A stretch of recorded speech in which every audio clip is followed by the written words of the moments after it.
Tonight, I'm going to show you the bill that terrified an entire country. It looked perfect until experts realized it was never printed by the government. And when the truth surfaced, America had to redesign its money. The strange part is who was blamed and who was never found. This story starts with a single bill inside a small bank. The teller did what anyone would do. She called it in. Minutes later, the branch was locked down. Because this wasn't a normal counterfeit. It was a masterpiece. A fake so good it fooled machines, banks, and trained eyes. And if one exists, there are always more. So I traced the bill back, and what I found was chilling. A rumor about a ghost printer no one could identify. No fingerprints, no mistakes, no obvious source.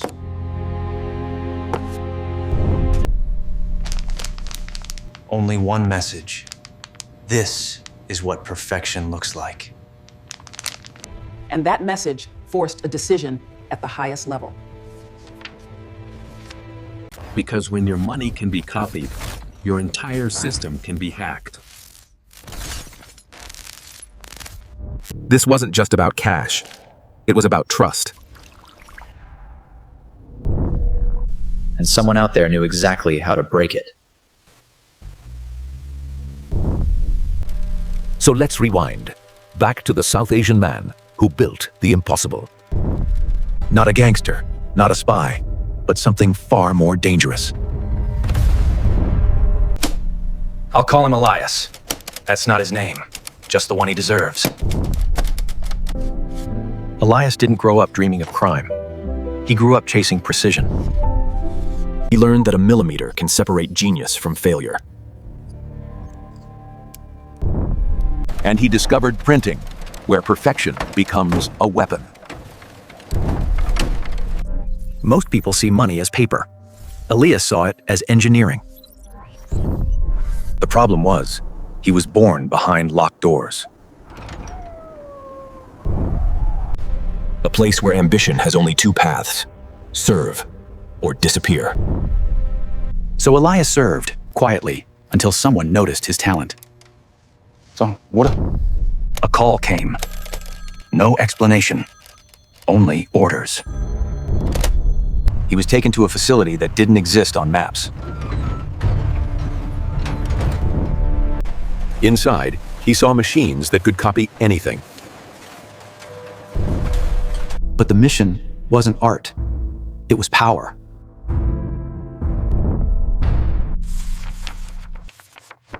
Make us money the world will accept, they told him. And they gave him unlimited time and one warning. Failure, not an option. So Elias began studying the dollar like a living organism. He copied the ink chemistry, then the paper, then the soul. He learned why counterfeits usually fail. They mimic surfaces, not systems.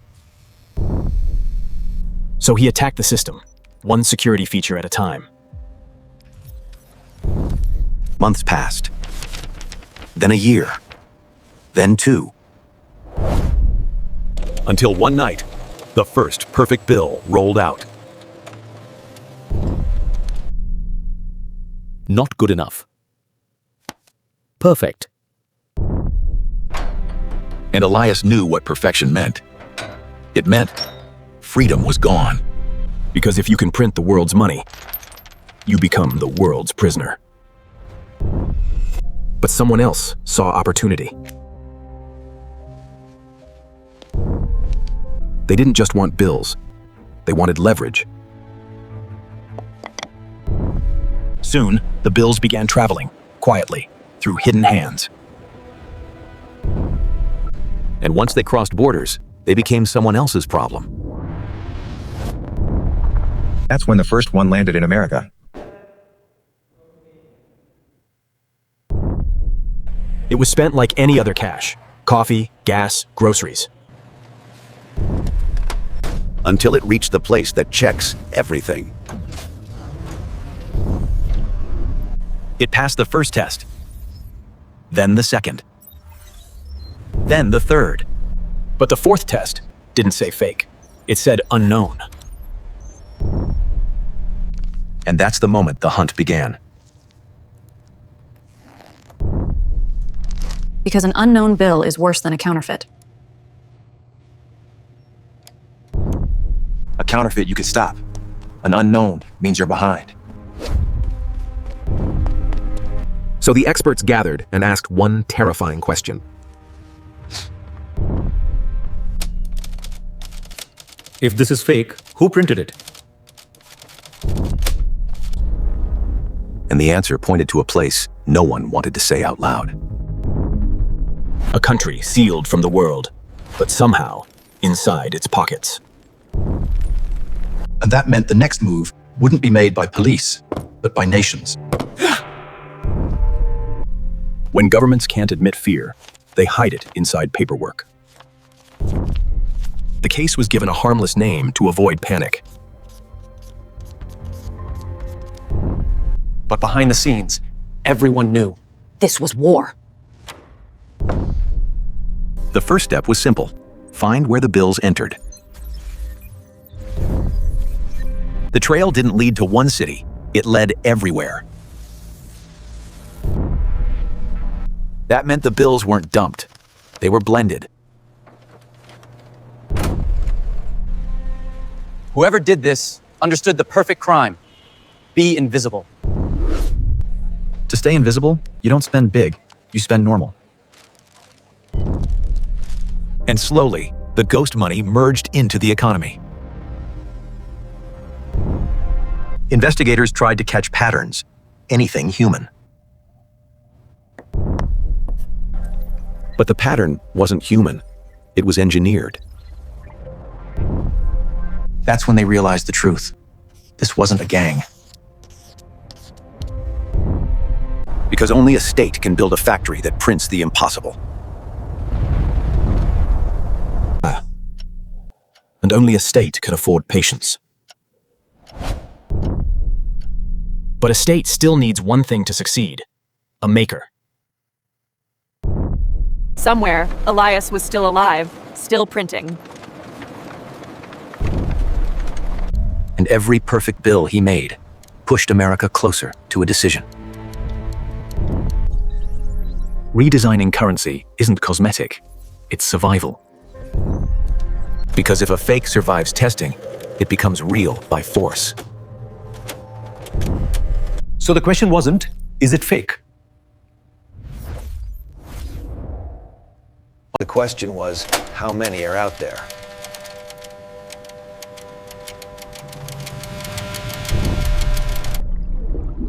No one could answer. And that uncertainty was poison.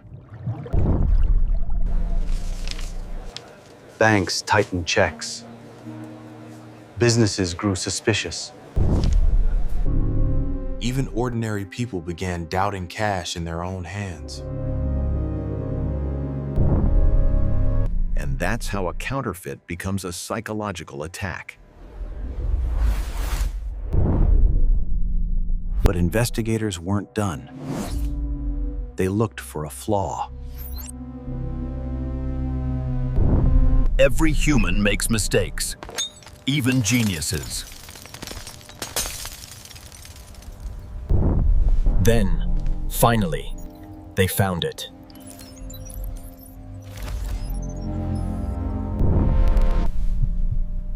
A signature so small it felt accidental, but wasn't.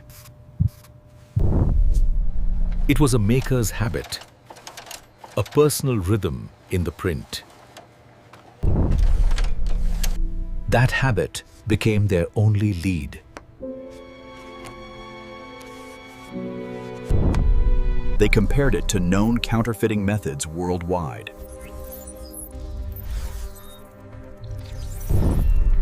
And it didn't match criminals. It matched industry. A factory-grade process, built by someone trained, not desperate. That meant Elias wasn't alone. He was protected. Protected and trapped.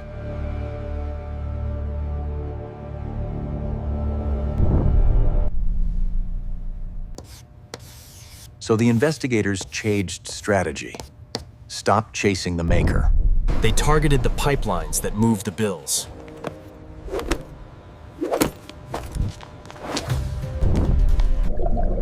Money laundering isn't about washing bills. It's about washing origin. And if you can wash origin, you can print reality. The hunt spread across borders, quietly, aggressively. But the ghost money still slipped through.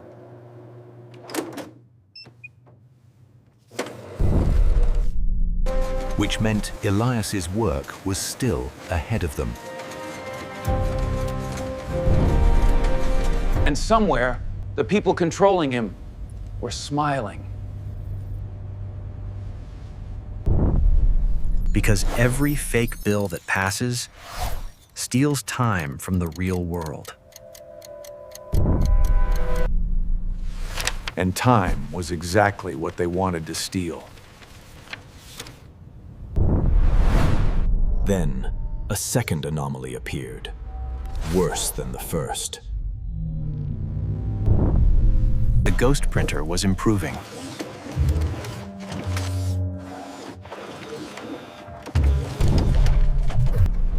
And that's when America made the only move it could.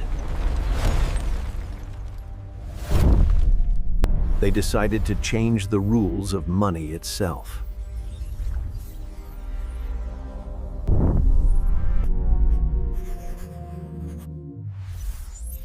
Redesigning currency isn't just drawing a new face.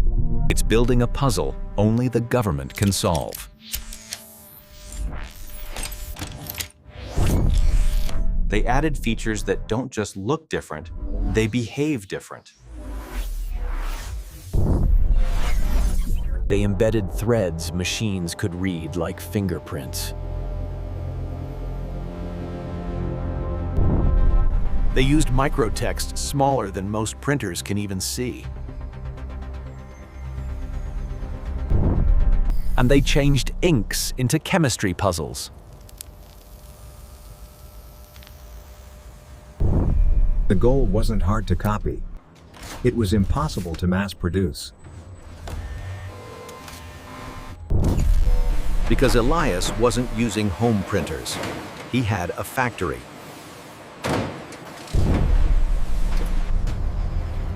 So they built defenses meant for factories. Then came the hardest part, telling no one. If counterfeiters learn early, they adapt early.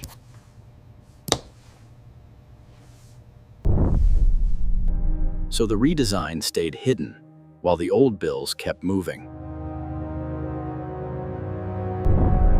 Meanwhile, investigators kept hunting the pipeline.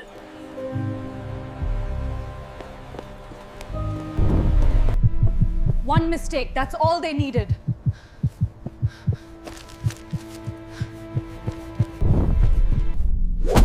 And finally, someone made one.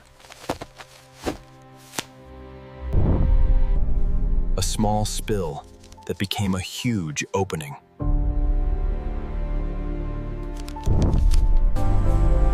They traced those bills to a transfer hub. And inside, they found something that wasn't money. It wasn't the factory, but it was proof. Proof that the ghost printer was real.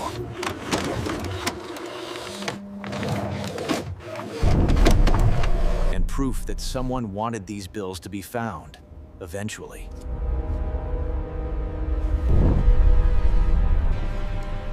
Like a message, you're late. That's the psychological trick of the ghost printer.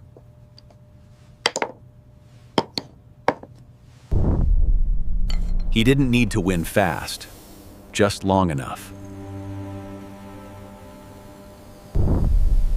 Because once the redesign launches, the old perfect fakes die overnight.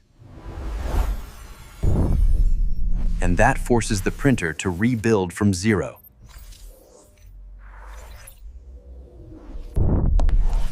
Unless the printer is so advanced, he adapts again.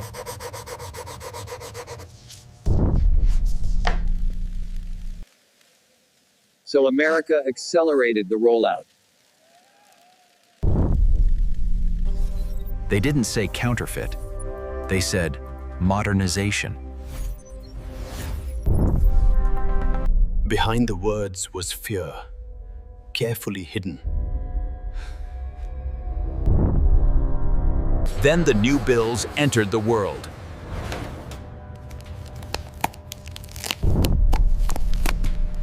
And the first thing people did was test them. Machines updated. Banks retrained staff. The tokentensions and Frasentin settlement. For a moment, the economy breathed again. But then came the final twist. A new counterfeit appeared, made to match the new design. Not many. Not widespread. Just enough to say, I'm still here. That's when I realized the ghost printer wasn't chasing money. He was chasing control.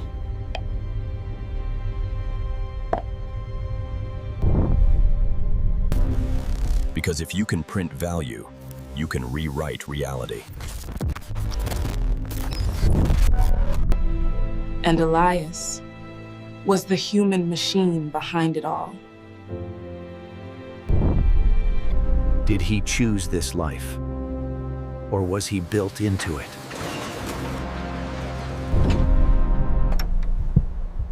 That's the darkest truth. The maker is often a hostage. But even hostages can leave fingerprints, habits, rhythms, patterns. And those patterns became a language.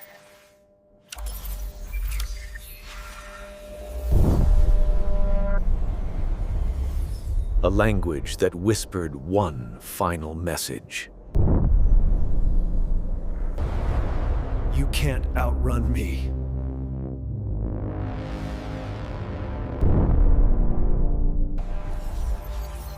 So the world adapted, again, and built stronger trust systems. Because money isn't paper, it's agreement. And agreements can be attacked, but also defended.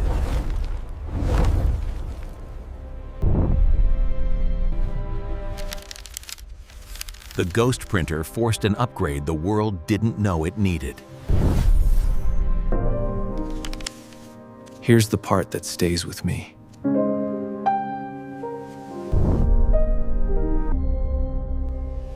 The most dangerous weapon wasn't the counterfeit. It was the idea that reality can be manufactured.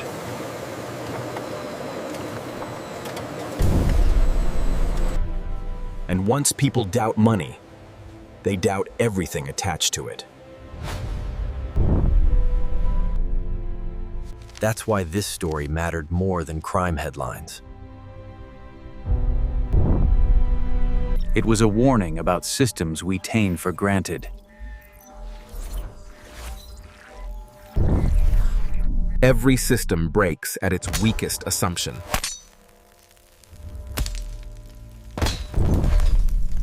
America assumed the dollar couldn't be perfectly copied.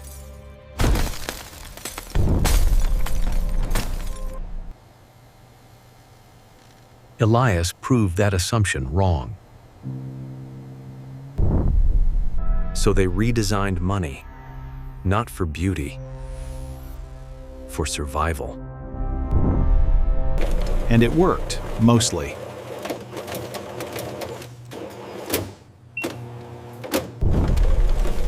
But the ghost printer reminded everyone of one truth.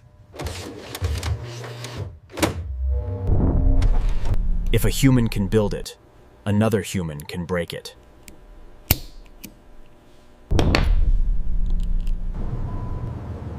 That's why security is never a finish line. It's a race with no final lap.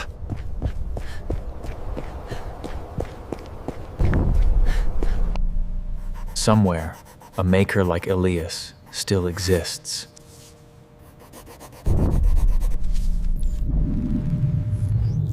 Maybe not printing money, maybe printing something else. Because the real target isn't cash, it's credibility. So next time you hold a bill, look closer.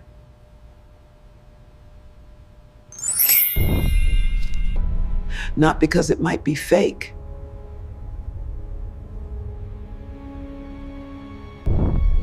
But because it represents the world agreeing on something invisible.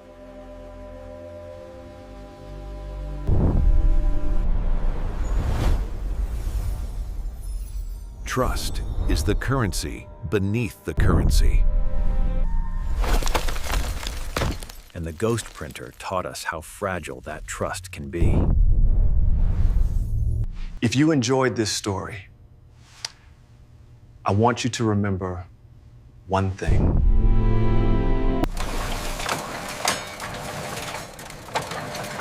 The most powerful machines aren't made of steel. They're made of decisions, made in the dark. And sometimes, one invisible man forces a nation to change. This was the story of the ghost printer and the money that had to evolve.